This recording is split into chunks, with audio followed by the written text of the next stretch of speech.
the cheat code to extra willpower. Discipline to more focus, for more drive, for more grit, for mental fortitude, all of it. There is one simple, easy in theory, thing that you can do that'll instantly boost all of these things for you. Any ideas what it could be? It's sleep. Sleep and recovery. I kind of put them under the same banner, but they do fall under this. And I often find it's one of those ones that is, well, it's easy to get caught up in. It's easy to neglect and not think that it matters that much. Sleep is one of those things that, well, most of us take for granted. And then because we take for granted, neglect and abuse the shit out of it.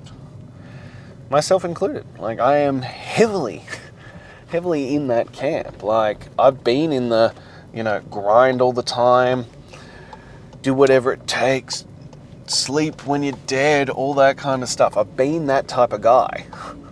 And I've also been the guy with 2 young children. I had, 2 kids under 2. It was fucking sleep. What's that? Like, I've been in those situations. I've been that guy. And I can tell you categorically that if you want a cheat code to be able to boost your discipline and your focus and your drive and your follow through and all that kind of stuff, get more sleep. Legitimately put in effort into your sleep, into your recovery, not just hours in bed, but quality of sleep. And I think quality is way more important than quantity. Obviously you need a certain amount of quantity, but if you got a little of fucking incredible sleep versus a lot of really subpar sleep, I would take the little of great quality every single time. But sleep matters. Sleep is, well, it's one of those things of it's a cheat code for everything. Not just what we're talking about with discipline, with focus, with grit, with determination, but in terms of recovery, of how your body functions, how your brain functions, all that kind of stuff. It is a critical component, and especially when we're talking about, working as hard as we are in chasing greatness. It becomes something that is really, really important. And there is a balancing game, a bit of back and forth that needs to be played with this. Because I firmly believe to build discipline and, your determination and all that kind of stuff, there are going to be some days where you fuck up and you're going to have to sacrifice your sleep to make sure that you are continuing to be a man of your word. That you make sure that you actually follow through and do what you said you would do. You do what is fucking required. But the lesson needs to be in that you need to do the work earlier. Not that it's okay on a regular basis to sacrifice the sleep, but that you need to pull your head out of your ass and get organized and not distract yourself and waste time and neglect the things that need to be done. No, you need to make sure that they're done at the right time, in the right scenario, so that you can still get really great fucking sleep. These are the different components, but it's like Matt Fraser said, and if you don't know who Matt Fraser is, he's been, the title of the fittest man ever. He won, I think, 5 straight CrossFit games in just dominant fashion. And he was talking about it, and he was like, and I agree with him, but if sleep was a drug, it would be the most prescribed and abused drug under the sun. And yet it's free. It's available to everyone. Everyone has the capacity, barring, parents and things that are outside of your control. But pretty much everyone has the capacity to improve and work on their sleep, to get better at it. And I was thinking about this at the moment and I had to put that caveat on because I've just gone through a period of time where I have a condition called EDS, and some of the things that can be included in the side effects of that is insomnia.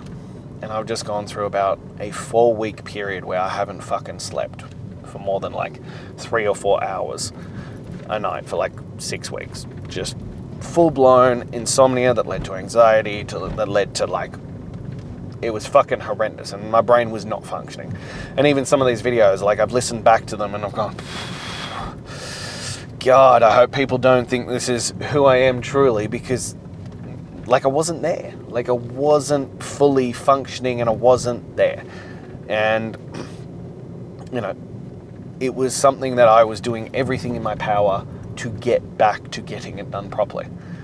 But that slipped away. Like that moment had slipped away and I'd lost that connection point.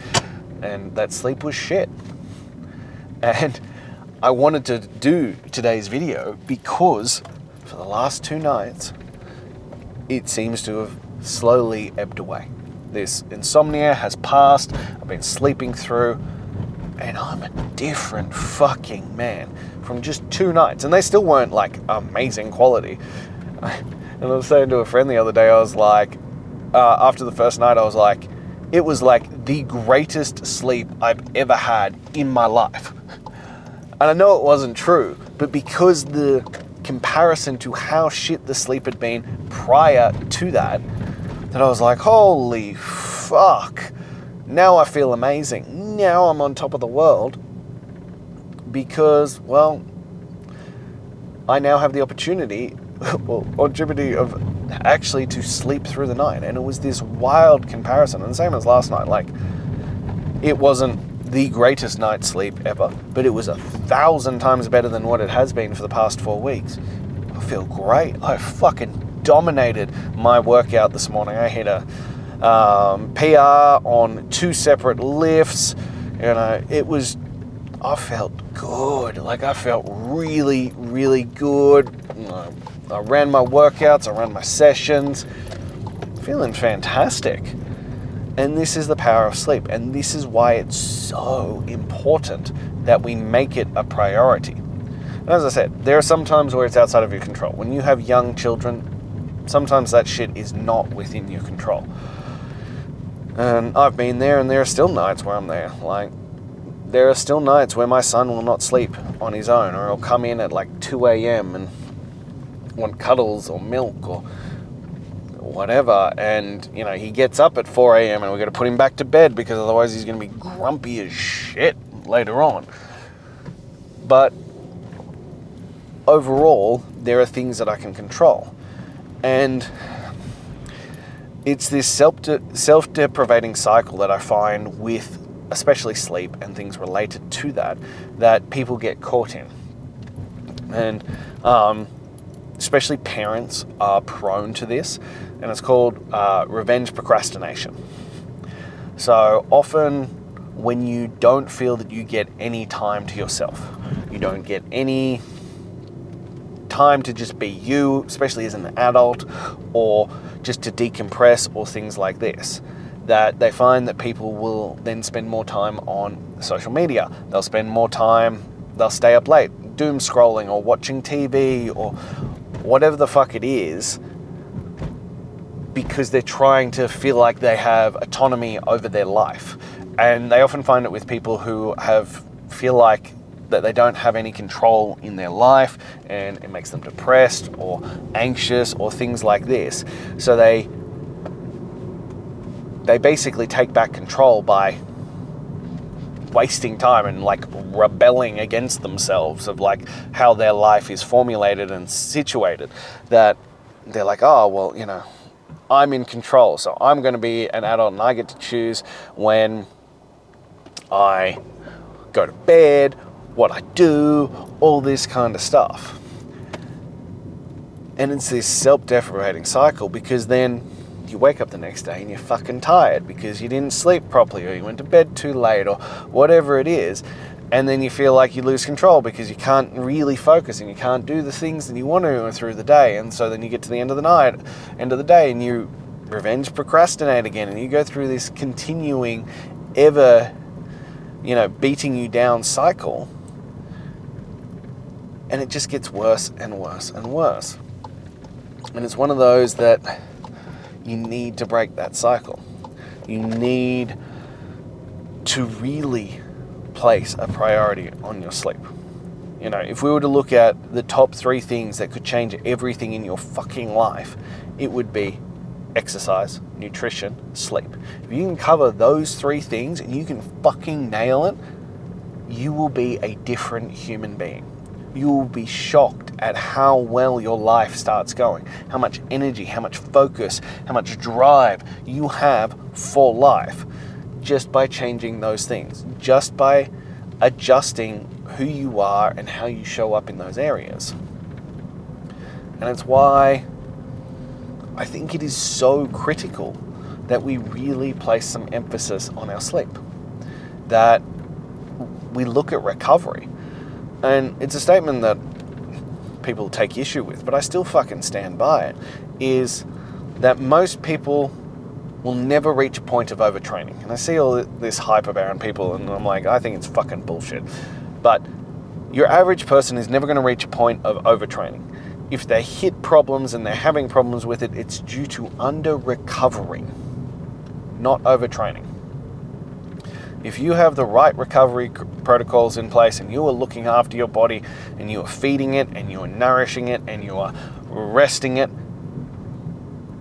there is very limited end to how much your body can take and handle. If you're willing to do that kind of stuff, it can take a hell of a lot more punishment than you think it can. But if you're feeling run down and all that kind of stuff, usually it's not due to the exercise, it's usually due to your recovery. Now, most people don't look after their recovery properly. Most people don't look after their sleep properly.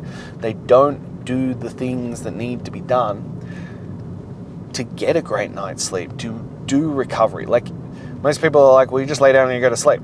Well, no. And it's this really weird concept, and even for myself, it's a bit of a mind fuck, that proper sleep requires effort. It's like proper mental health requires effort. These things that we think just are, they aren't. They require conscious, definitive, cognitive action to get to the best out of it. It's the same with like feelings and managing your feelings and your emotions. It's not something that just happens. It's something that you make a definitive choice about. You make a clear and conscious decision around these things to allow you to manage your emotions. And it's the same for sleep. There needs to be a routine. There needs to be a process. There needs to be a wind down sequence.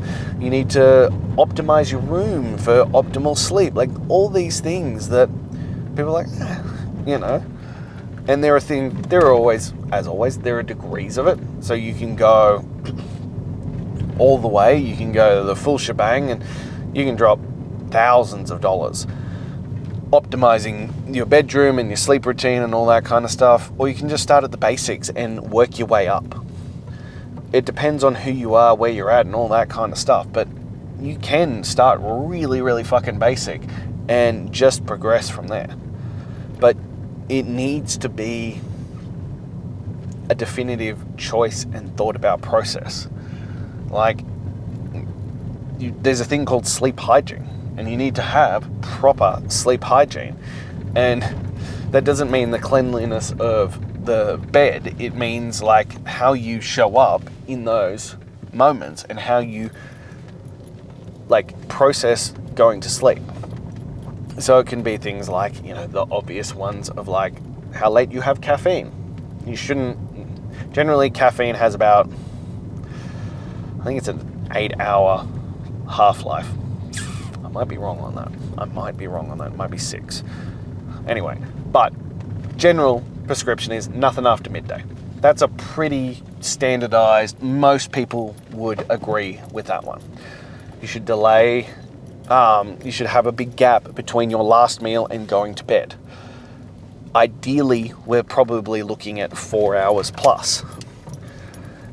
then you should go to bed at the same time every single night and get up at the same time every single day.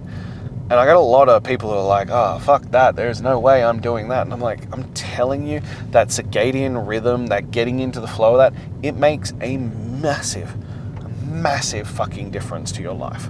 Doing it that way will truly have a large impact on how you sleep, because you get into a pattern, you get into a rhythm. You know, your bedroom shouldn't be for anything but sleep and sex. That's it. That bed should not be used for nothing but sleep and sex. You need to associate it with those activities. You need to associate it with relaxing, winding down, calming the central nervous system. You shouldn't be on your phone. You shouldn't have a TV in it. You shouldn't have any of those kinds of things. You shouldn't have technology in your room as much as possible. You should fully make sure things are turned off. If you're going to sleep at night, ideally, and I will say ideally because I don't do it, you should have an old school clock, like a physical clock, alarm clock for your thing instead of your phone. But if you're going to use your phone, at bare minimum, put it onto airplane mode. Turn off all that stuff so there aren't no signals going through. You should have blackout curtains. You want your room to be as dark as humanly possible. You want to make sure that there is no artificial light. The effects of artificial light on your sleep is massive. You want to, if you can, have eye mask. So same thing, it increases the ability to block out the light. You want to tape your mouth shut so that you breathe through your nose. I know I'm rapid firing these at the moment. I'll probably produce another one tomorrow about going into depth and why these things work. But since we're already here, I wanted to give you a whole series of options on things that you can do. You should have a hot shower or a hot bath an hour before you go to bed. Allow the body to cool down. The things just go on. There are things that you can do to make this as best as possible. You can get supplements like magnesium, like GABA, like 5-HTP. Don't do melatonin. That has negative consequences on the long term. Your last meal should be heavy on the protein and the fat. If you're following my eating style, well, you're already there because, well, that's basically all you eat. But make sure it's not within 4 hours of going to bed. You should wear blue light blocking glasses. You should try and reduce the stimulation. You should try and calm your mind down using something like reading a fantasy book or a non-fiction book. You should do mind dumps. There are, as I said, there are 1,001 different things. And I also wouldn't start with all of them. It's like all of these things. Just start by picking one and adding it in slowly and building that up. One, so you know what the effect is. You know if it works for you, because not all of these things are going to work for you. But two, also so you don't get fucking overwhelmed with, oh my God, to go to sleep, I now have 50 things that I need to do for a proper wind down. Look, if you got them all in, you'd probably have the most incredible night's sleep ever. But we just need to start with actually just doing things to make it a cognizant decision on winding down and going to sleep. And if you do that, things will get better. If you can start looking after your sleep in a proper way and treating it like the important factor that it is, things will get better. Not thinking of it as like a side concept or an afterthought. You make it a legitimate, here's a decision, here's me making the choices to look after myself and be in the best possible shape. So that would be my strong recommendation. That, conquer your sleep, conquer your exercise, conquer your nutrition. Do those three things and your whole life will change very, very rapidly. Now, if you're not sure where to start on those, shoot me a message. Let's get you into Chasing Greatness Daily. Let's start that process and see who you can become on the other side of that. Now, if you're not quite there yet, click the link in my bio, grab my top 10 tools to transform your mental toughness. And lastly, as always, If you found value in this, if it spoke to you, if you enjoyed it, if you know someone who needs to hear this, please like, comment, subscribe, and share. But most importantly, hit that subscribe button, because the majority of people who are watching this and listening to this are not subscribed. And I need your help to help me grow this, to help me develop this into the movement that I know it can be. So hit that subscribe button so you don't miss one, because like everything in chasing greatness, I am here every single day, no matter what. Rain, hail, or shine, I'm here to share with you.